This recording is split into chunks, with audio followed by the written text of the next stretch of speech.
Ba-ba.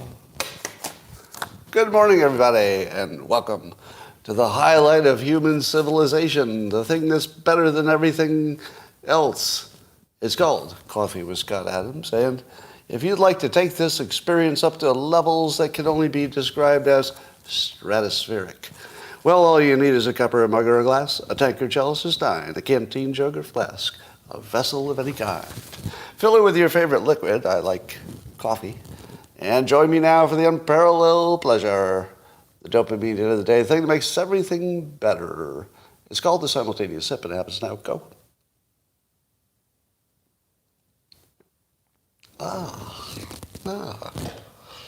Delightful. Well, we got some news today. Today's theme for my live stream will be science. Science and everything it does right. Because science is perfect. You know, it's funny, science has never made a mistake. No, that's not the message. It might be a little closer to the opposite of that. All right, here's a story from the Wall Street Journal that shows that people who eat a bunch of processed foods, they die sooner. If the more processed foods you eat, the more likely you are to get cancer and other stuff and die. Now, do you believe that that's good science? That they found that people who eat the processed foods are the most likely to die sooner. Do you see any problem with that science? Just on the surface. You don't know anything about it. Do you see any problem there? I do. Yeah. Let me ask you something. If you were to take all the people who eat processed foods, put them in one group, and then you took all the people who never eat processed foods or avoid it as much as they can, put them in another group. What would be different about those groups in addition to their diets? What would be different about them? Well, the obesity would be caused in part by the processed foods. So that's true, but that's not what I'm looking for. Don't you think that the people who avoid processed foods intentionally, just bear with me, if you're a person who would intentionally avoid processed foods, isn't it likely that you would also intentionally do everything else that's good for you? Intentionally. You'd probably exercise. You'd probably watch how much protein to carbs you eat. You'd probably brush your teeth. You'd probably do every single thing. You'd probably not smoke. Yeah, you'd probably not smoke cigarettes. You'd probably do everything that's good for you and nothing that's bad for you. And are you surprised that those people live longer? All right. Now, I've been doing some personal experimentation with trying to avoid processed foods because I have some kind of weird allergy to something that's in a lot of processed foods, sulfites. And I discovered that when I stopped eating processed foods, exactly as the Wall Street Journal article says, I lost my hunger. Isn't that weird? I lost hunger. Just wasn't hungry. I had plenty of food, but I just ate, like a salmon and a piece of broccoli or something. So basically no processed foods, and I was not hungry ever. I would have to eat dinner just because it was time to eat dinner. Think about that. Think about going from hungry all the time, which was, I guess that was my default for my entire life. Most of my life, I don't remember not being hungry. I was just always hungry. But as soon as you stop eating the processed foods, it leaves your mind. You just don't even think of hunger until you're really, really hungry. And then you do, of course. So I would say my experience with processed foods and avoiding them is I had an immediate healthier feeling. And, my sinuses cleared up. And so last night I experimented with some soy sauce on some sushi, and my head swelled up, and it was exactly like I remembered. As soon as I added just a little bit of processed stuff, the soy sauce, my head swelled up, and it was hard to breathe. That's it. So I would give you this following recommendation. You know, I'm not a doctor, so I don't give you health recommendations per se, but I will give you experimenting recommendations. You should experiment with your diet all the time. You just never stop, because you're always learning new things and finding out new things. So you should always be saying, all right, let me try a week, and I'll take dairy out of my diet, just to see. Take a week and take wheat out of my diet.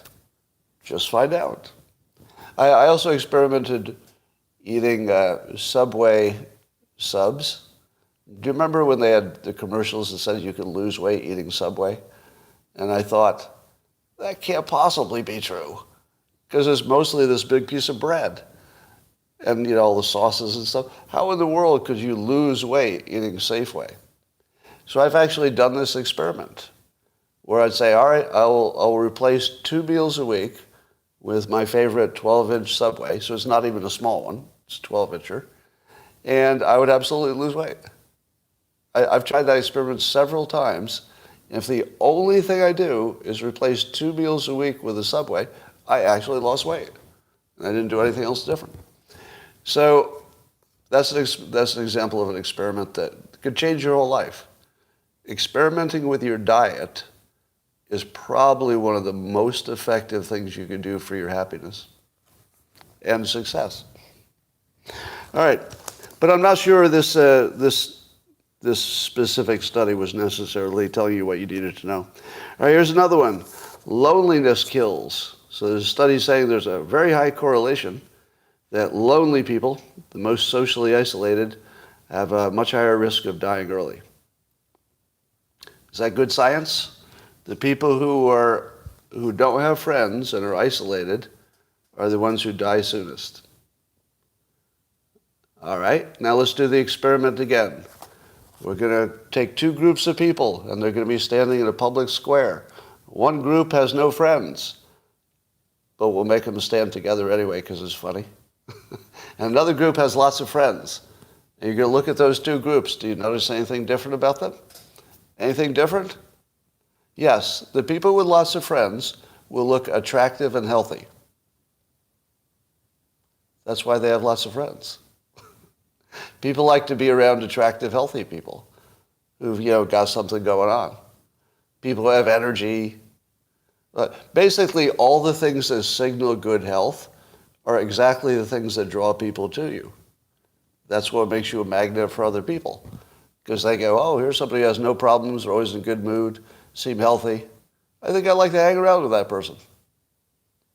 So again, while I do believe that loneliness is dangerous, just like I do believe that processed foods are bad for you, I don't believe in science. Because the science has too many other things that could cause this bad health. You know? Do you want to hang around with somebody? Here's 2 people in your life. Hey, Scott, how's it going? Yeah, it's great. I just went for a long run. Hey, do you want to get together and play some tennis tomorrow? All right, that's one person. Now I'm going to be another person. Hey, Scott, how's it going? Oh, I'll tell you, I just came back from the doctors and looks like I'll have another week in bed. Who am I going to hang around with more? Which one of them gets more friends? Right? It's the correlation causation problem again. But I do think they got the right answer. I just don't know that the science was valid. All right, let's talk about the worst prediction I ever made that was close to the best. So here's a prediction I got 100% wrong, but it turns out it was so close to being an amazing right prediction. And it has to do with my prediction that even though Putin had amassed a war machine on the border of Ukraine, I said until the day they crossed the border, I said he wasn't going to do it. Now, that looks pretty stupid by today's perspective, right? I mean, everybody else said, everybody said he's obviously going to attack. He's got his army on the border. And then he attacked, just like you do when you put your army on the border. So, boy, egg on my face, right? Stupid Scott. Got that one so wrong. How could I get that so wrong? So today we find out, or yesterday, RFK Jr. was tweeting about it, that in March of 2022, before the invasion, Israel's Prime Minister Bennett went to Moscow to work out a deal, and he made a deal to avoid the war. So he made a deal that Zelensky and Putin were both willing to accept to end the war. And in broad strokes, it looked like Zelensky would agree to not join NATO. Putin would agree to not murder Zelensky. They would have some stability about where the current border was. I guess Crimea would go to Russia. And basically, they had a deal. So I was this close to having one of the most amazing predictions, because I said it wasn't going to happen. And it turns out that neither Zelensky nor Putin wanted it to happen, even when the army was on the border. Neither of them wanted it. And they both had a deal to avoid it. Do you know how the deal got ruined? Because the United States and maybe some other countries, at least Great Britain, decided they wanted the war more than they wanted the peace. They actually wanted the war. They wanted the war to degrade Russia's capabilities. And one of the U.S. generals said that directly. I forget which one. Said it directly. You know, the war is good because it degrades Russia. So I was so close to getting that right, but what I did not anticipate is that there would be legitimate countries with seemingly legitimate countries that wanted war for the benefit of the war. The benefit of the war. Like, those words shouldn't even go together. The benefit of a war. Like, it's just like crazy talk. And this sounds like it's pretty well documented. Now, here's what I tweeted to be provocative, but useful. In my opinion, that's a war that Trump would have avoided. Who disagrees? Trump would have avoided that war because he didn't want a war. Apparently, the United States wanted a war. Our government wanted a war. He didn't want one. Do you think he could have stopped it? I say yes. All right, here's a second question. Do you think that any of the GOP candidates who are currently running, any of them, do you think that any of them would have allowed that war to happen? Any of them? I say no. I say there's not one Republican candidate who would have allowed that war to happen, and we had the power to stop it. We did have the power to stop it. That seems to be in evidence. Now I'm going to make it even more provocative. You ready? I'm going to take it one level further. Almost any Democratic president could have stopped that war. RFK Jr. could have stopped it. Almost anybody that you could imagine who was running for president could have stopped the war simply by not wanting it. That's all it took. All it took was not wanting it. That's it. There were no other obstacles. You just had to say, I don't want a war, and then agree to the deal that Zelensky and Putin looked like they were agreeing to. That's all it took. And we couldn't get it done. Now, you ready for the next level of provocation? All right, I told you Trump could have avoided that war. I told you any Republican could have avoided the war. And I told you just about any Democrat probably would have avoided that war. Do you know what the conclusion is? Do you know what the conclusion is? That during that time, we did not have a president. That's the only logical conclusion.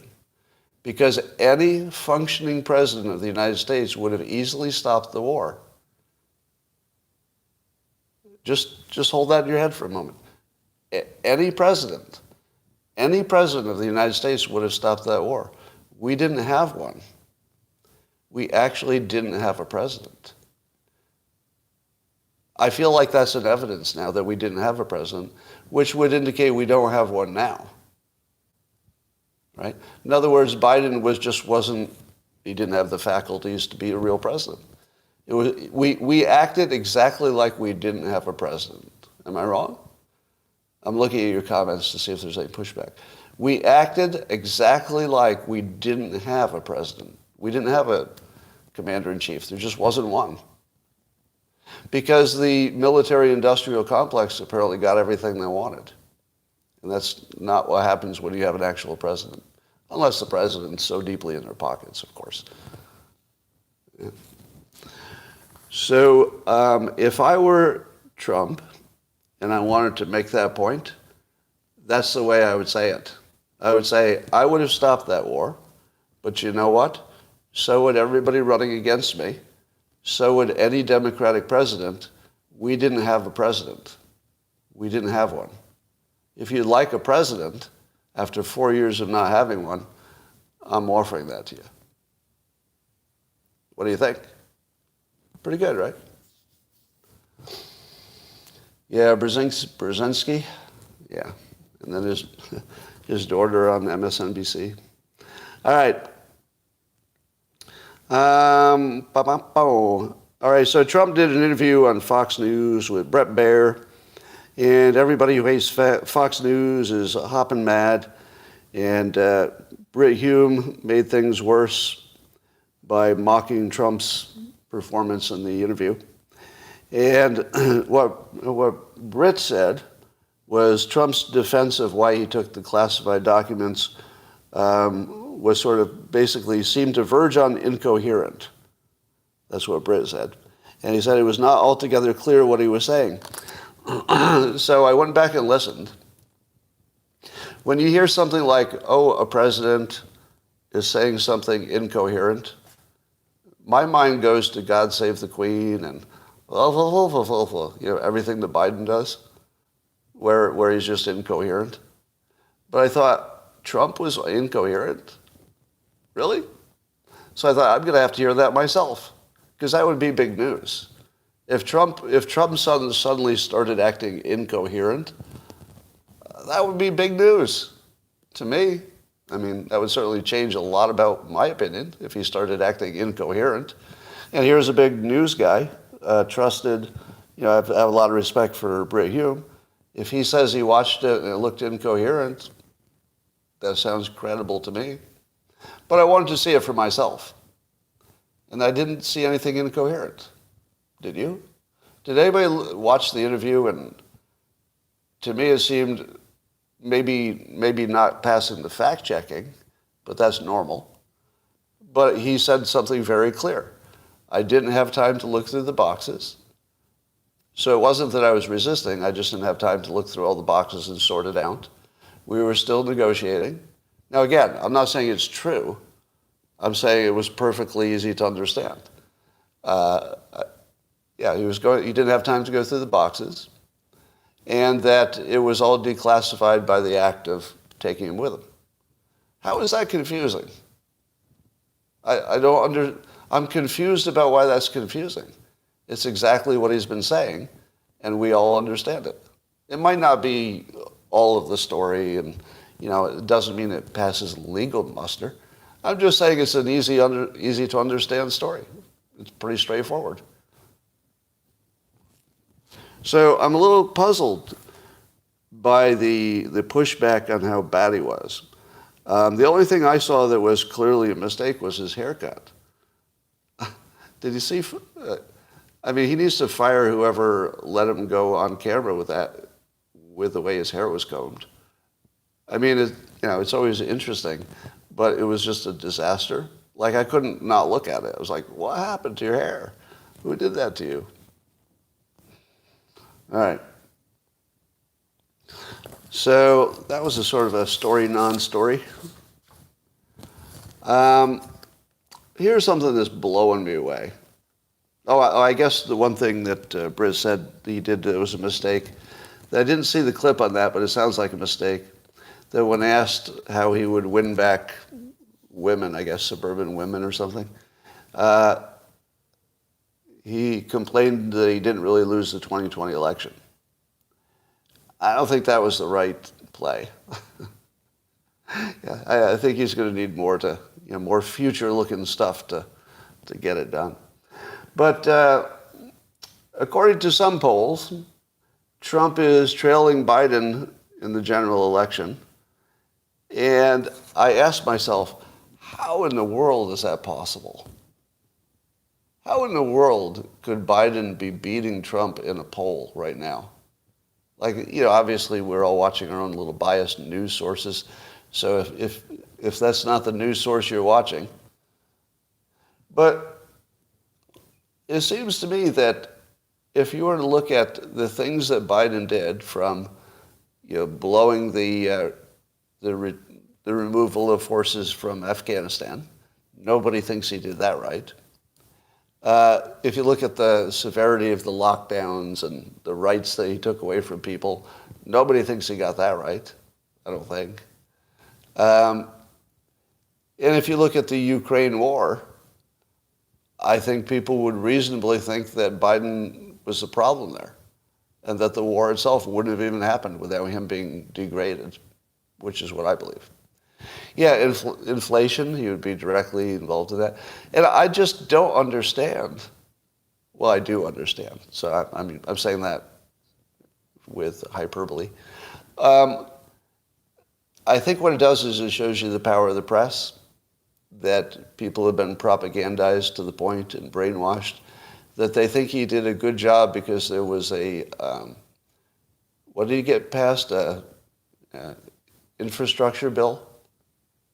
Has anybody gotten any benefits from the infrastructure bill yet? Is anybody aware of even one thing that's been built because of the infrastructure bill? I'm not. Do you know of anything that got built because of the infrastructure bill?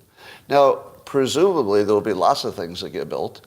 It's just that budgets will be bigger than they were, and it's sort of invisible. So. Hold on. We got to hold on. Stop everything. On YouTube, there's somebody who just joined who missed the sip. We're going to give you a special interstitial sip. This is just for the people who missed it. Hurry, grab your cup. Grab it. Now. Get it.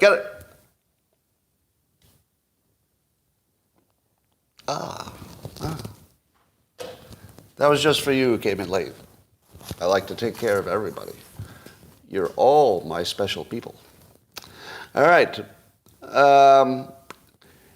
So the Oscars have gone woke. I saw a tweet by Catherine Brodsky. So the Oscars have introduced 3 new eligibility rules. So you will not get an Oscar unless you satisfy these new rules. Number 1, the lead or key supporting character must be from an underrepresented racial or ethnic group. 2, main storyline needs to focus on an underrepresented group. And then, so this one's an or, so you can do that, or at least 30% of the cast must come from underrepresented groups. Funny they'd say underrepresented. Underrepresented. Interesting choice of words. Now, let me ask you a question. For years, I've been using the Oscars as a guide to what movies to watch. Have you been doing that? If a movie won an Oscar, I'd say, I'm not going to watch that. Right? Am I right? If it won an Oscar, you're going to say, I'm not going near that fucking thing. That's like a badge of shame. If you win an Oscar, it just means that you were woke. That's all it's meant for years. For years, it just meant you were super woke and you made a movie about somebody who had a physical disability or some problem with being gay. That was about it. Couldn't win otherwise. So I'm not sure that these rules of formalizing it make much difference to an irrelevant thing. But I have been using it as a reliable guide to what not to watch, and I think it's served me well. So the Oscars as a guide to what not to watch, keep on going. I find that a valuable service. All right, the big story on the internet is this Joe Rogan wants Dr. Hotez, who's a pro-vaccination kind of a expert, to get on there and debate RFK Jr. And Dr. Hotez is acting a little cagey. I don't believe he said flat out no. I saw a clip where somebody asked him about it, and he said he had received the offer. So all he was saying is he'd received the offer, which suggested he was at least considering it. At least considering it. And then there was a whole bunch of talk on the internet that the worst way to find the truth would be to have one expert scientist talk to somebody who was not an expert scientist. And so all the smart people, have you heard of them? They're highly educated. Highly educated. Yeah, all of the smart people who watch CNN and MSNBC, they weighed in and said, oh, well, you anti-science idiots. You idiots. How much are you going to learn by having a famous expert talk to somebody who has no training in the field? Oh, the low-educated are so entertaining with their little ideas about Joe Rogan. And, come on. Come on, get out of here, you pests. Just get out of here. Isn't that what you heard? It was like this immense level, it was like this layer of arrogance, descended from the clouds and just covered us for a little bit. I was like, am I covered by arrogance right now? That there's nobody who can talk to a scientist? Because that wouldn't be good. Let me tell you what you smart, educated people, I'm not sure if that applies to anybody here or not, but let me tell you what you're missing in this. I would rather have a qualified scientist talk to somebody who's good at identifying bullshit than I would have two qualified scientists debate, and then when they're done, I don't know who did the better job. How would I know? Two qualified scientists. I claim this study is good. I claim this other study is better. How do you know? What good is that going to do? They're going to both say they have studies. And then you're going to say, well, what's the good one? And then one will say, well, yours is weak. And the other one says, well, yours is weak. What do you do? I don't think that the two experts are going to give you exactly what you hoped for. Maybe they would. I'd still like to see it. If I could get that, I would very much like to see the two experts. So absolutely. But if you give me one expert and one person who's really, really good and has a track record of spotting bullshit, that's the one I want first. First, give me the bullshit versus the scientist. And if the bullshit guy wins, the scientist needs to go back and examine his life or her life, right? Or their life. Yeah.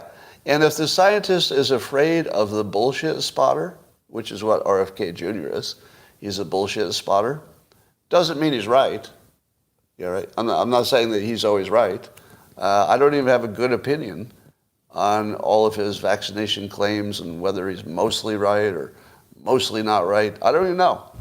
That's why I'd like to see him debate an actual expert, so that maybe I could learn for the first time, is RFK Jr. full of shit, or is he the most valuable resource in the country right now? I don't know. I actually literally don't know. I'm not even leaning in one direction at this point.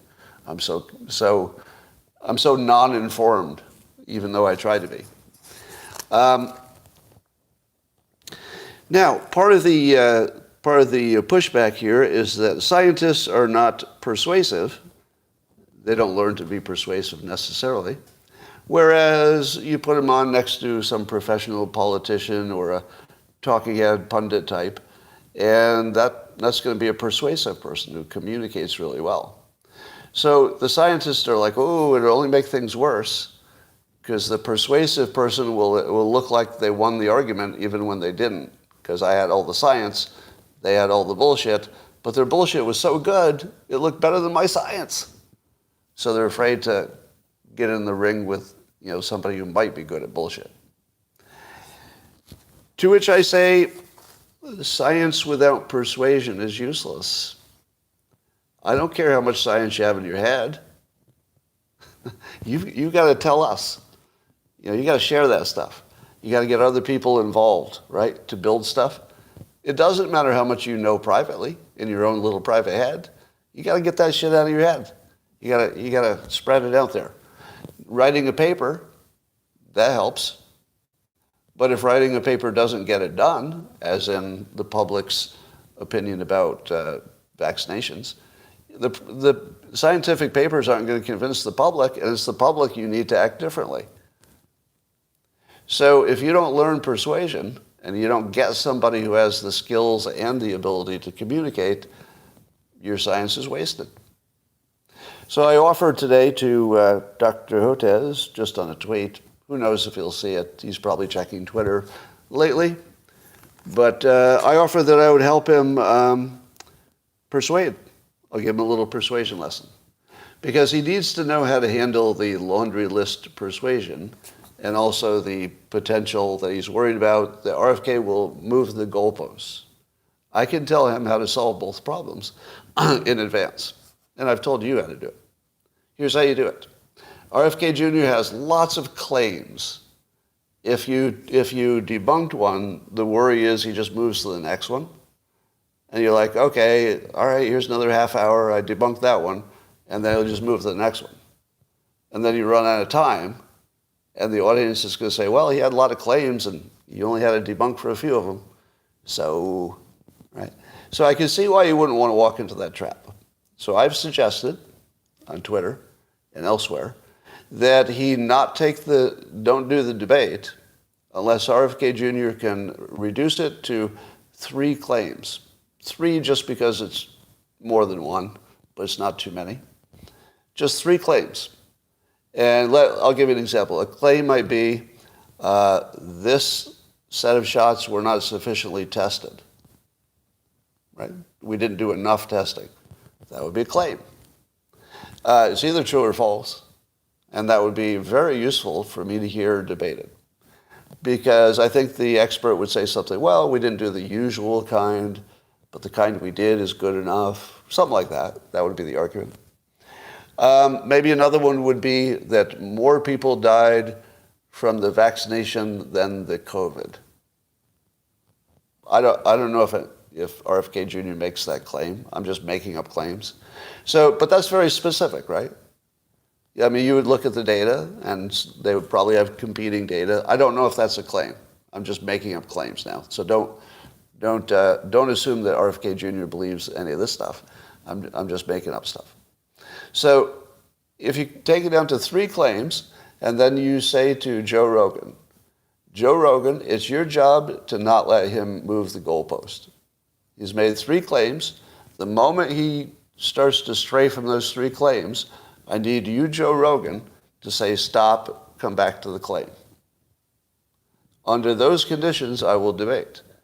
That Joe Rogan guarantees, and says it publicly, I will keep you on topic, so no goalpost moving. I'll keep you on these 3 things, and you'll both get as much time as you want. There won't be a time limit. You give me those 3 things, and maybe Dr. Hotez would want me to help him with persuasion, or somebody else, to just give some tips how to handle this scenario. Because those few little rules in advance, I think would go a long way to answering his concerns. Because, by the way, his concerns are completely valid. Can we say that? Are you willing to agree with me that Dr. Hotez, his objections, the ones he stated, are completely valid? That he could get into a situation where the argument just churns and churns and nothing happens and it looks like the other guy won. I wouldn't go into that situation. So I agree with him that the situation as first described would not be good. But what I don't agree is how it would be quite easy to negotiate it into something that works. I would also insist on a follow-up, so that once you both argue it out, you both have some time to settle on the other person's argument and stuff. Maybe give it 2 weeks. Double check your claim. I agree with you, or whatever, something like that. All right. But scientists need to learn to persuade. Tate brothers have been charged. Now, Andrew Tate and his brother are charged with rape and human trafficking. There are 7 alleged victims who say they were recruited by the Tate brothers. And there were false promises of love and marriage, but then allegedly they got turned into sex workers or something. So Andrew Tate was charged with raping one of the victims, and his brother is charged with instigating others to violence. Now, do you remember what the original rumors were about what they were going to be charged with? Do you remember there's money laundering, right? And money laundering kind of disappeared. You know what's interesting is that money laundering is I think, usually a somewhat objective charge. If you find the evidence, there was money laundering. But have you noticed that the things they're being charged with are in those ambiguous categories? Like, I'll bet you the question of whether this alleged victim was raped or whether the alleged victim just liked rough sex and wasn't complaining enough, or maybe the communication wasn't right or something.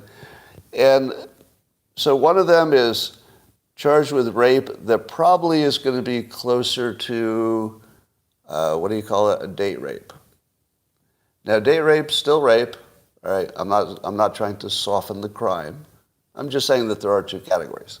Probably this is going to be a little closer to a date rapey situation than a held her down at gunpoint and raped her. Don't you assume? Don't you assume it's going to be a little unclear whether there was consent? I'm sure. I'm sure it'll be unclear. Or at least there'll be a defense. And then how about this other charge for his brother?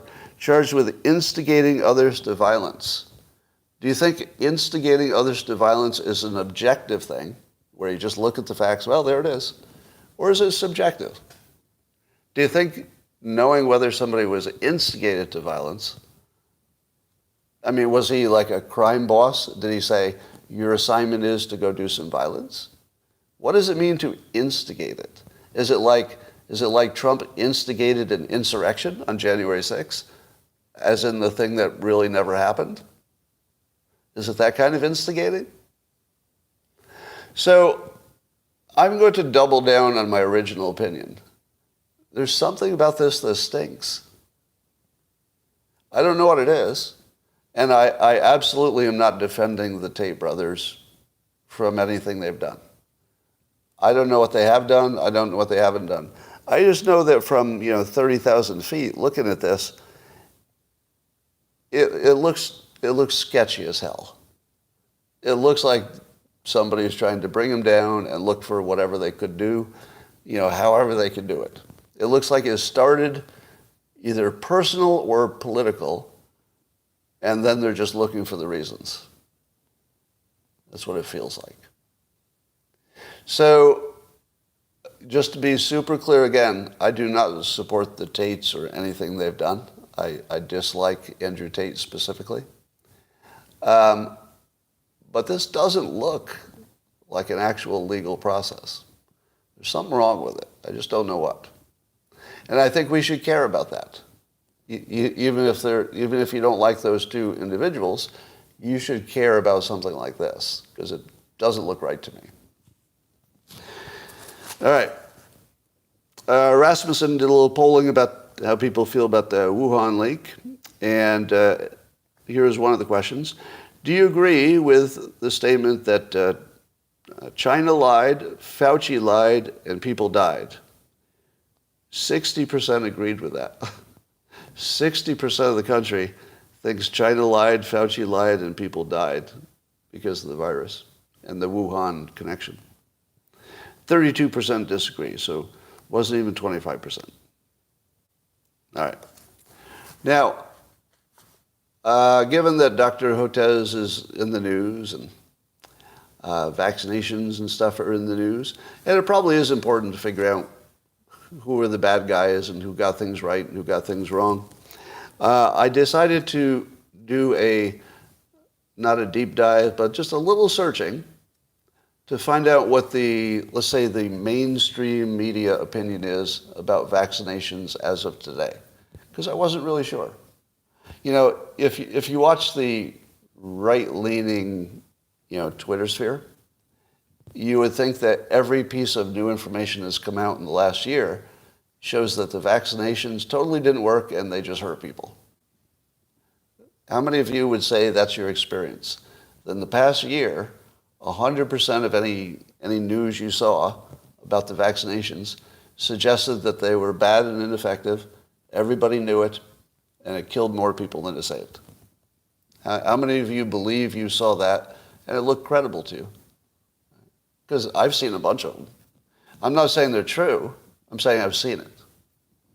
Right? Now, the problem with science is I don't believe any of it.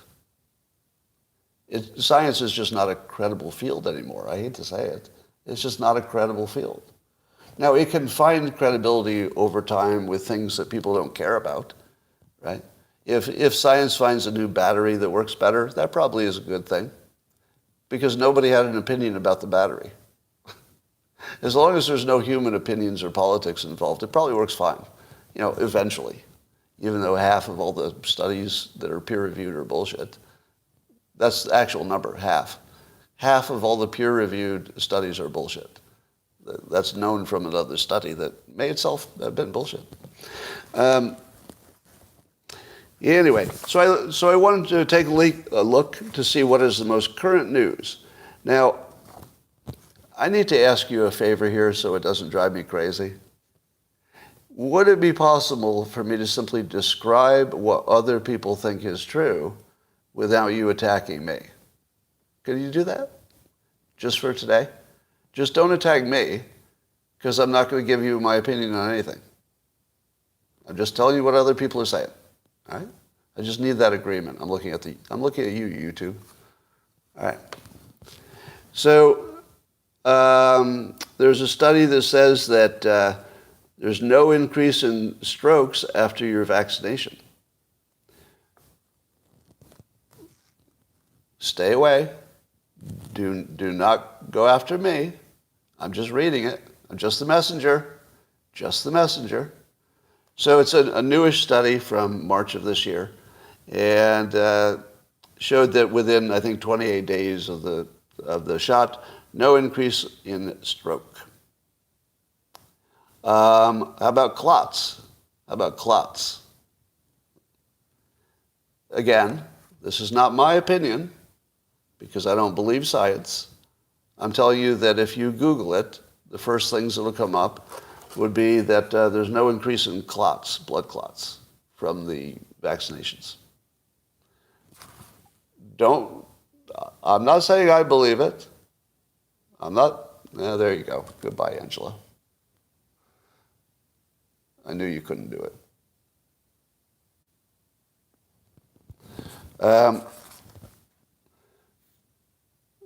So that's what the mainstream media is telling you. So if you didn't know anything and you went and Googled it and you asked yourself, hey, did those vaccinations cause clots? The Google would give you an answer that says no. The science says no. And if you asked it if it's causing people to have strokes and you Google it, the answer will be no. Now, again, I don't believe any studies about COVID. None of them, because they're all motivated. But that's what the studies say. Now, what about long COVID, so-called long COVID, which I know, you don't have to tell me, I know many of you believe does not exist, or it's actually just vaccination injury in disguise. All right, crew goes away. I knew you couldn't handle it. I knew you couldn't do it. All right, let me just get rid of the other people who just can't handle this discussion. Anybody else want to be deleted? All right. If you Google it, this is not Scott saying it's true. I'm just saying this is Google giving you a result. It would tell you that the people my age, let's say over 60, who got vaccinated had about a 1/10 of the odds of going in the hospital. 1/10. I'm not saying it's true. I'm saying that's what result you'll get if you Google it. that you had a 10 times greater chance of being hospitalized if you were unvaccinated. Do you believe it? I don't believe it because it's COVID information, and I don't believe any COVID data. Doesn't matter if it agrees with me or doesn't. None of it's credible, unfortunately. Might be right. I'm not saying it's wrong. I'm saying that if you just believe it because science said so, that doesn't make sense in 2023. Not about the pandemic. So then I also asked it if the vaccination would, based on our best current knowledge, would protect against long COVID symptoms.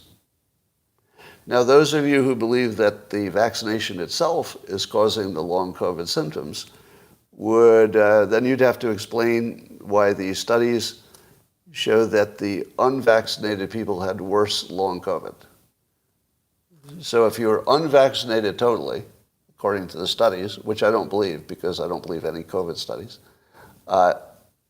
there's a big difference. So the unvaccinated had way worse long COVID. If long COVID is real, and if the study's real, and I don't believe either one of them. All right? So here's the bottom line. If the mainstream media, let's say the consensus that still exists out there, is correct, then every decision I made during the pandemic is also correct. But am I telling you I made the right decisions? Is that what you just heard? Yeah, I hope not. I hope not. It's just that my decisions were exactly compatible with the current consensus of science. Doesn't mean they're right. Can we agree on one thing? That agreeing with the scientists on COVID does not make you the right one. Can we agree on that? You're not correct just because the science is on your side on COVID. All right? We did pretty good. You did pretty good, actually. I thought this was going to be a little bit rougher. But as long as you know I don't believe the science, you're okay with me being on the same side of it, right? You're okay with that nuance? I think so. All right. And I always said from the start I was largely guessing. It wasn't like I had some insight about the science. I was just sort of guessing and doing what I needed for myself. Now, a number of people in the last 2 days have been brutal in their criticism of me because I got vaccinated. Is there anybody here who thinks that my personal medical decisions are any of your fucking business? Anybody? Does anybody think my personal medical decisions are any of your fucking business? That you need to comment about it on social media? Let me be clear. Anything I suggested for other people is fair game. If I told you to take vitamin D, which I did, and it turns out it kills you, well, that's on me. You should definitely criticize that. If I gave you any bad recommendations about vaccinations or masks, and it was wrong, and I said you should do this, you should totally criticize me. But I didn't do any of that. I didn't tell you to get a vaccination. I didn't tell you it'd be safe. I didn't tell you it'd work. I never told you that. But I don't want to hear from anybody about my personal decisions, because do you think you know all my variables? How would you? I'm not going to criticize your personal decisions, not your personal health decisions. This guy said to drink bleach. All right. Jordan Peterson's video in which he interviewed RFK Jr.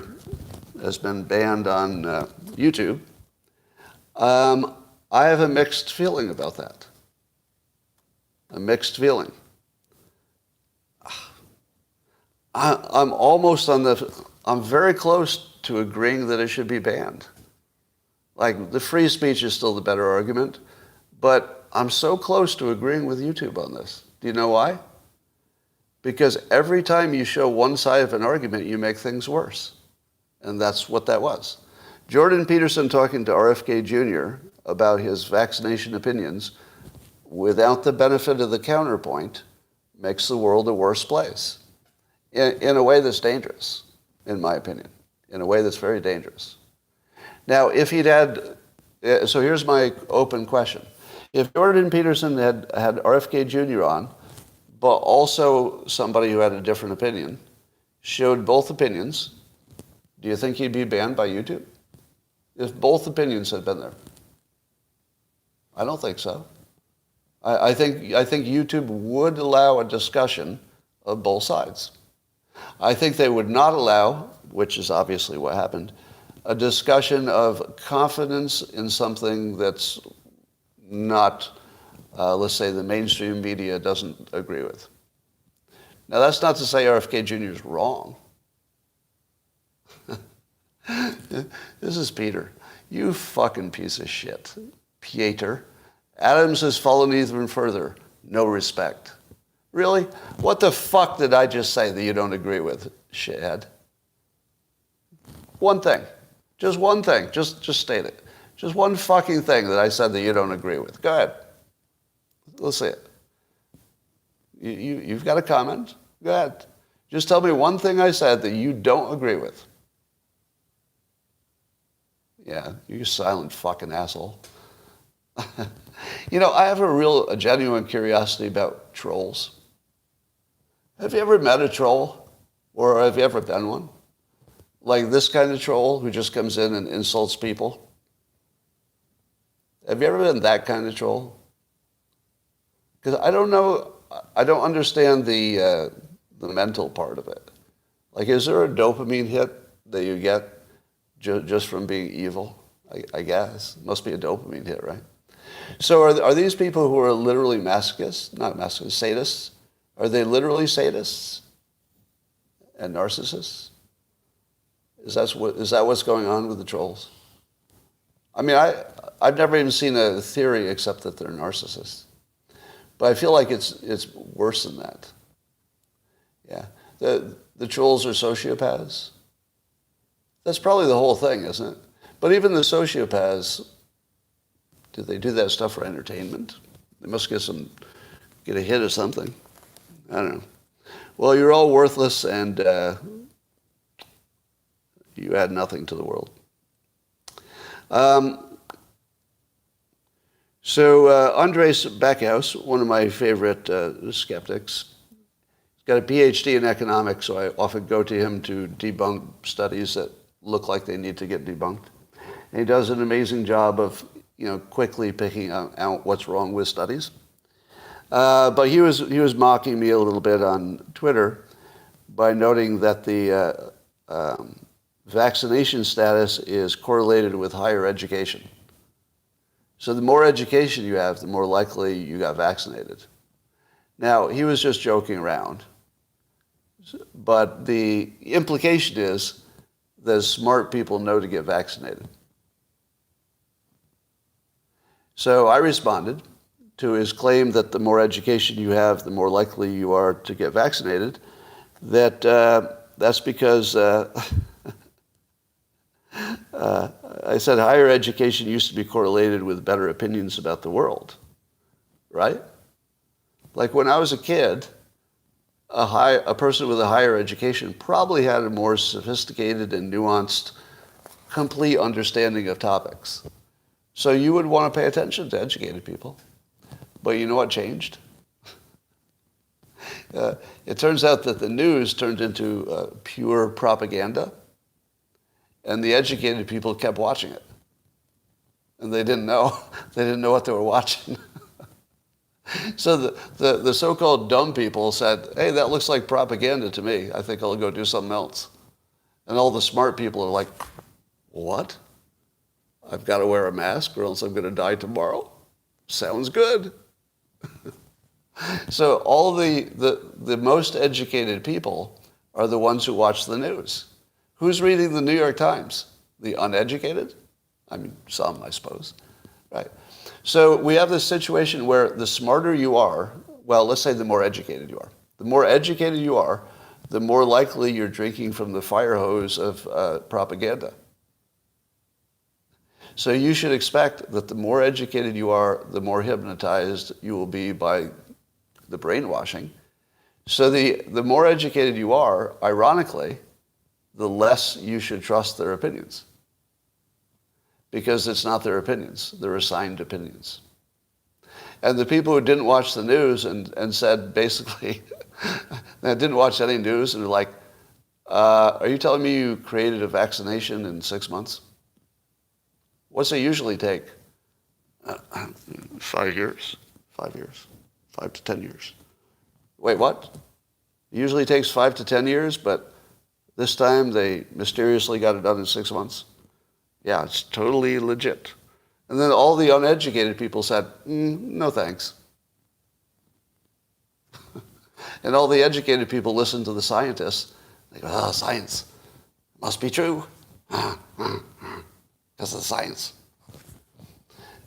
So we have this weird situation where the more educated you are, the more likely you've just been brainwashed into something ridiculous that some political person wants, or somebody's trying to make money, and you don't know the difference because you're educated.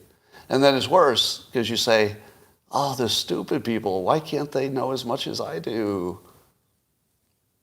Now, again, I'm not making an opinion of whether vaccinations helped or hurt. I honestly can't tell.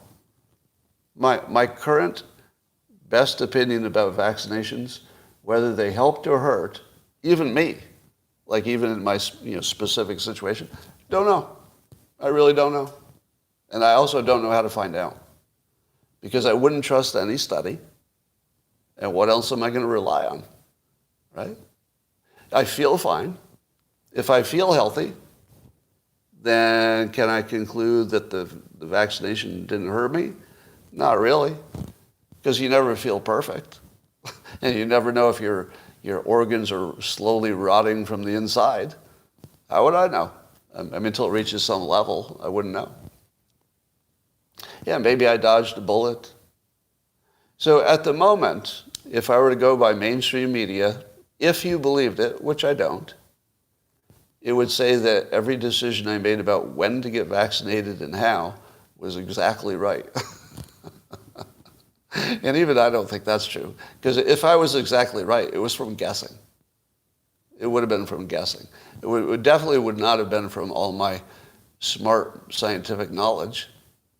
But I think maybe there's at least a possibility I got everything right, but just by chance, pure luck.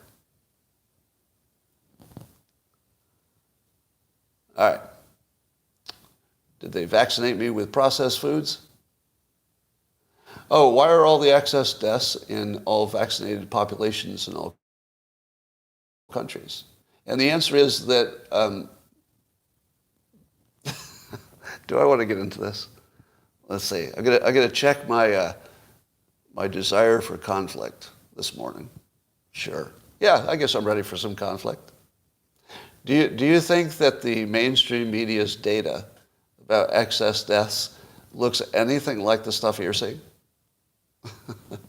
Does it look anything like it? No. If you're a right-leaning person who uses social media, you've seen tons of excess death claims. The people who read regular media, they haven't seen any of them. To them, that doesn't exist. The mainstream media doesn't recognize that as even existing. Now, they do recognize that there is excess deaths. But if you looked at the stated reasons for them, it all looks like just normal stuff. Like the vaccination is not even listed as a potential reason. Right? It's just, ordinary stuff. Yeah. Unreliable data, whatever. I don't know. Yeah, my personal view is that I don't have any idea if there are actually excess deaths or what caused them. Because I don't believe that can be determined by science or data in a way that's credible. It could be, it's probably possible that you could do it. But even if somebody did it and they had the right answer, how would they ever communicate that to me? How would anybody ever convince me that they had the right answer on excess deaths? I've probably seen 40 or 50 claims. I didn't believe any of them. I didn't believe they were necessarily wrong. It's just I didn't have a reason to believe them. Just because it's science and it's data and somebody credible did it, not good enough. Doesn't mean anything to me. Has no value at all. Just absolute, just noise. I wish that were not the case. I wish science were, credible enough that if enough scientists were on the same side, that would mean something. But it really doesn't. Not anymore. All right. Yeah, apparently a big part of the excess deaths is self-harm. Were you aware of that? So I saw one claim that said, oh yeah, excess deaths are up in the United States, but if you take out the self-harm categories, like more suicide, more drinking yourself to death, more drug overdoses, if you take that stuff out, it ends up that the excess shrinks quite a bit. And I don't know that vaccinations would cause more suicides. I don't know that it doesn't either. All right. Let me read to you today the Dilbert Reborn comic that's running today. Now, you can only see this if you're a subscriber on the Locals platform, scottadams.locals.com, or if you're a subscriber to the Twitter special subscription site that has a Dilbert comic. But in it, I've got a character who was introduced in recent years called Dave the Engineer. So Dave is black, although he identifies as white because he's a prankster. So Dave just likes to cause trouble, but he likes to do it while acting like he's not. So Dave is actually based on a real coworker I had who was not black, but he was hilarious. It's funny, his name was Red. That's funny. But he would go into meetings and he would use corporate talk to sound like he was really saying stuff, but it wasn't really saying anything. And all of the coworkers knew that he was just full of shit. And we would laugh so hard when he did his, you do a status report like this. Well, we've got our teamwork up and this energy is good. And it would just be a whole bunch of buzzwords put together. And when he was done, the boss would just look at him because we'd be just screaming, crying. We would just be crying. We're laughing so hard because he did it really well. He just put on a little act where he'd say corporate stuff and none of it meant anything. And none of us really cared about the status report from the other departments anyway. So the meeting wasn't even useful, but he would add lack of usefulness to a useless meeting, which was just so much fun. You couldn't even believe it. Anyway, so he became the inspiration for the Dave character. So Dave, who's been put in charge of the DEI project, diversity, equity, and inclusion. And so Dave is giving his progress report. He says, I've only been in charge of the DEI group for 1 day, and already I've increased our diversity. For example, today we hired a one-eyed ham radio operator and a woman who hates every kind of cheese. And then the third panel, he says, and I have my eye on a Belgian. And the boss looks at him and says, we need to talk. I have my eye on a Belgian. I am more proud of that punchline than any punchline I've ever written. I have my eye on a Belgian. I don't know. To me, that's funny. So I remind you that although the Dilbert Reborn comic would be fully unacceptable in newspapers because they have such a tight standard, I'm not making fun of any people. I don't do that. So I'm not going to mock any group. I just want to be clear about that. I'm not behind a subscription wall so I can say shitty stuff about people. I don't do that. That's not my thing. But I'm definitely going to do things that would get me in trouble if I did them in the free world, the non-free world, I guess. So I'll put it behind the subscription layer, and then anybody who wants to see it can see it. Nobody will be offended. All is good. No complaints, by the way, from anybody who subscribed. So that's all good.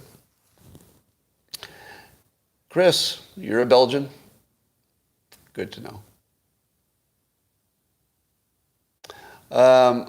YouTube, thanks for joining. Hope I wasn't too cranky today. And I'll talk to you tomorrow.